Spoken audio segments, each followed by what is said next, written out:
அனைவருக்கும் வணக்கம். இந்த பகுதியில் நான் மேட்டூர் பகுதி சட்டமன்ற தொகுதிக்கு வந்திருக்கேன். இங்கே நன்றி சொல்லும் கூட்டங்கள்லாம் ஏற்பாடு பண்ணியிருக்கோம். அப்படியே வரும்பொழுது நம்ம மேட்டூர் அணை நிரம்பி இருக்கிறது அப்படின்னு எல்லாரும் தகவல் வந்து கொண்டே இருக்கிறது என்பதை இங்கே வந்திருக்கோம். நாங்கள் மே மாதம் ஏப்ரல் மாதம் இந்த பகுதியில் தேர்தல் பிரச்சாரத்துக்காக வந்தபோது தண்ணிலாம் ரொம்ப இல்லை. ஆனால் இப்போ இவ்வளோ நிறைய தண்ணி வந்திருக்கு. நம்ம கேட்டுக்கிட்டு இருக்கோம். இப்போ பார்த்தீங்கன்னா இந்த தென்மேற்கு இந்த பருவமழை வரும்பொழுது நமக்கு தண்ணி வரும், நம்ம எல்லாருக்குமே தெரியும். அதே போல் காவிரியிலேருந்து தண்ணி நமக்கு வர்றதுன்னு கேட்டுருக்கோம். ஒரு டைம் டேபிள் இருக்குது காவிரியில். மாதம் மாதம் இந்த டைம் டேபிள் படி இவ்வளோ தண்ணி கொடுக்கணும்.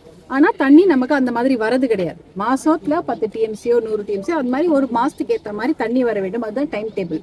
ஆனால் அந்த டைம் டேபிள் படி தண்ணி வரது கிடையாது. இதெல்லாம் ஏற்கனவே கையெழுத்தாகி ஒப்புதல் பெற்ற ஒரு திட்டம். ஆனா அதுல இருந்து நமக்கு அந்த மாதிரி தண்ணி வரல. எப்ப தண்ணி வருதுன்னா என்னைக்கு அவங்களுடைய அணை நிரம்புகிறதோ 93 TMC தான் அவங்க கர்நாடகால அவங்களால தண்ணி தேக்கி வச்சிருக்க முடியும்.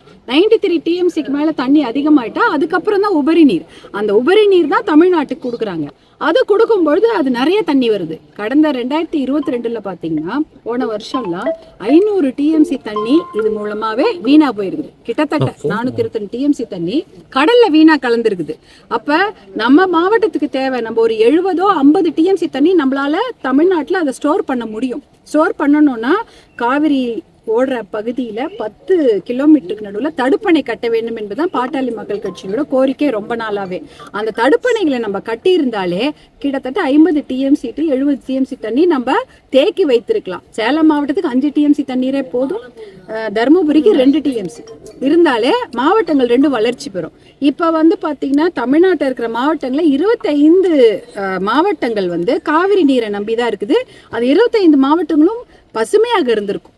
தண்ணி இல்லாம எப்ப பார்த்தாலும் வறட்சியோ இல்லைன்னா விவசாயிகளுக்கு நிவாரணம் கொடுங்க, பயிருக்கு அருகி போச்சு அப்படின்னு சொல்லியிருக்க வேண்டிய வேலையே கிடையாது.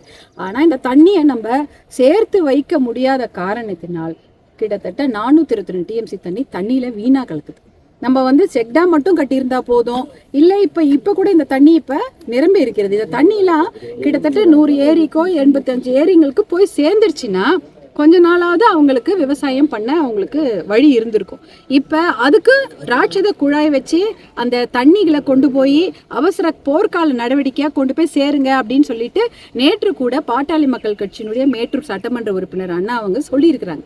அதாவது அந்த மாதிரி செய்தா ஒரு 85 ஏரிங்களுக்காவது போய் தண்ணீர் போய் சேரும். 85 ஏரிக்கு தண்ணி பேசினா ஒரு 2-3 மாசமாவது அந்த பகுதியில உங்களுக்கு விவசாயம் நல்லா இருந்திருக்கும். தண்ணி ஏரியில போய் சேர்ந்தா அந்த ஏரி தண்ணி மட்டும் இல்ல, நிலத்தடி நீரும் நல்லா இருக்கும். நிலத்தடி நீர் சர்ஃபேஸ் வாட்டர் அதிகமாகும். சர்ஃபேஸ் வாட்டர் நிலத்தடி நீர் அதிகமாச்சுன்னா கிணறுகள் அந்த பகுதியில் இருக்கிற வீட்டில் இருக்கக்கூடிய கிணறுகள்ல தண்ணீர் ரொம்ப வருஷம் முழுக்க அவங்களுக்கு தண்ணி நல்லா கிடைக்கும். ஏரி தண்ணி 2 மாசத்துல காஞ்சி போயிட்டா கூட அவங்க கிணத்துல இருக்கிற தண்ணியாவது இருக்கும். ஏன்னா சர்ஃபேஸ் வாட்டர் ஏறணும். அப்பதான் வருடம் முழுக்க அவங்களுக்கு விவசாயத்துக்கோ குடிநீருக்கோ பற்றாக்குறை இல்லாம இருந்திருக்கும்.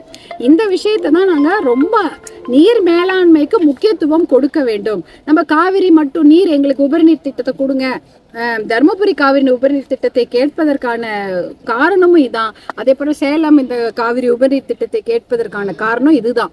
என்னன்னா இந்த தண்ணி வீணாக்காம நாம் அதை சேமித்து ஏரி குளங்களில் நிரப்ப வேண்டும். இப்போ குடிநீர் போகுது இல்லையா, அப்ப தண்ணி போகக்கூடிய அந்த குழாய் கூட இருக்கு, அதெல்லாம் கூட திறந்து விட்டுருணும். இப்ப திறந்து விட்டாதான் வீட்டுங்களுக்கு போகும் தண்ணி.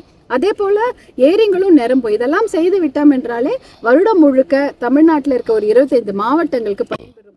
இப்ப இந்த நிறைய திட்டங்கள் எல்லாம் அறிவிச்சிருக்கிறாங்க. கடந்த ஆட்சியில கூட திட்டங்கள்லாம் அறிவிச்சாங்க. அந்த திட்டங்களை நடைமுறைப்படுத்தல. இந்த ஆட்சியிலேயே இப்ப திட்டங்கள் அறிவிச்சிருக்காங்க, 15 திட்டங்கள். அதையெல்லாம் நடைமுறைப்படுத்தினாலே போதும். இப்ப இந்த காவிரி தண்ணி வந்ததுன்னா சேலம் தருமபுரி இது மட்டும் இல்லாம குண்டாறு காவிரி குண்டாறு அந்த திட்டம் வந்ததுன்னா சவுத் அதாவது தென் மாவட்டங்களும் பயன்பெறும். அந்த மாதிரி நிறைய ஒரு இந்த உபரி நீர் திட்டத்தை மட்டும் நம்ம முறையாக கடைபிடித்தா தமிழ்நாடே பசுமையாக இருக்கும்.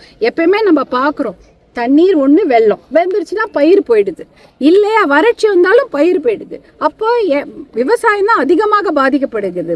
எல்லாரை விட அதிகமாக பாதிக்கப்படுது விவசாயமும் உழவர்களும் தான். அப்படி இருக்கும்பொழுது அவங்களுக்கு தான் நம்ம முதல்ல நல்ல திட்டங்களை கொண்டு வர வேண்டும். இதற்கு எவ்வளோ செலவானாலும் நீர் மேலாண்மை திட்டங்களுக்கு தான் தமிழக அரசு முதலில் கவனம் செலுத்தி இதெல்லாம் கொண்டு வரணும். அந்த கோரிக்கையை தான் நாங்கள் இன்னைக்கு வைக்க வந்திருக்கிறோம். கண்டிப்பாக இன்னைக்குள்ள இது நிரம்பிடும். இப்போ 19.5 இருக்கிறது, 20 வந்துருச்சுன்னா தண்ணி திறந்து விட்டு தான் ஆகணும். தண்ணி திறந்து விட்டா அதை எப்படி போய் சேர்க்க போறீங்க? திருப்பி கொண்டு போய் கடல்ல கொடுக்க போறீங்களா? அதுதான் எங்களுடைய கேள்வி. இவ்வளோ தண்ணியும் நம்ம கண்ணெதிர்க்க இருக்கிற தண்ணி ஒரே மாசத்துல திருப்பி ட்ரை, 2 மாசத்துல திருப்பி தண்ணி இல்லை, குடிக்கிறதுக்கு தண்ணி இல்லை, விவசாயத்துக்கு தண்ணி இல்லை, ஆடு மாடுக்கு தண்ணி இல்லைன்னு நம்ம திருப்பி இந்த பஞ்சப்பாட்டை தான் பாடிட்டு இருக்க போறோமா? தண்ணியை சேர்த்து வைக்கிறதுக்கான திட்டங்களுக்கு முக்கியத்துவம் கொடுங்கள். நீர் மேலாண்மை, அதாவது பசுமை தாயகம் மூலமாக நாங்கள் ரொம்ப வருஷமா இதற்காக கருத்தரங்கள் போட்டிருக்கிறோம், கூட்டங்கள் நடத்தி இருக்கிறோம். மருத்துவர் ஐயா தலைமையிலும் மருத்துவர் அன்புமணி ராமதாஸ் தலைமையிலும் காவிரி காப்போம், பாலாறு காப்போம், எத்தனை போராட்டங்கள் நீங்களே பார்த்துருப்பீங்க. எல்லாமே எதுக்கு? விழிப்புணர்வு கூட்டங்கள். எதுக்காகனா நம்ம நீர் மேலாண்மை திட்டங்களுக்கு முன்னுரிமை தர வேண்டும் என்பது தான். தண்ணியை நம்ம ஒரு சொட்டு தண்ணி வர்றது எவ்வளோ கஷ்டம். புதுசாக ஒரு சொட்டு தண்ணியை நம்மளால உருவாக்கவே முடியாது நினைச்சா கூட. ஆனால் நமக்கு கிடைக்கக்கூடிய இந்த கொடை, இது எப்பேற்பட்ட ஒரு பெரிய சொத்து. இந்த சொத்தை நம்ம அப்படியே வீணாக கடலில் கொடுத்துட்டு திருப்பி தண்ணி இல்லைன்னு இருக்கிறோம்.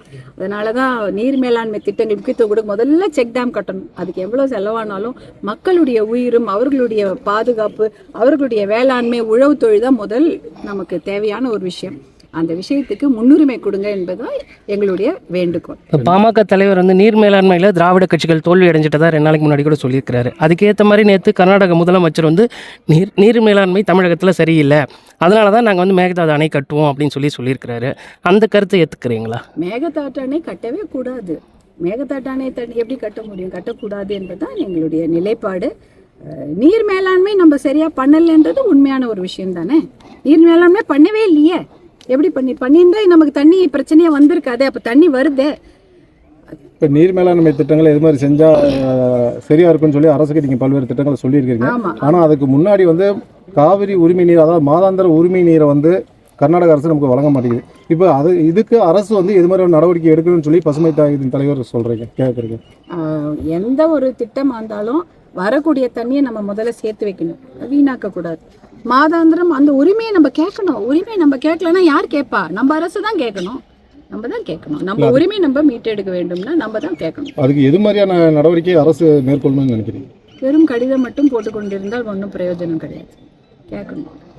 100 ஏரிகள் உபரி நீர் திட்டம் இருக்குல்ல, அதில் இப்போ எத்தனை ஏரிகள் நிரப்ப முடியும்? இப்போ தண்ணி வந்ததுன்னா உடனே 20 ரொப்பலாம்.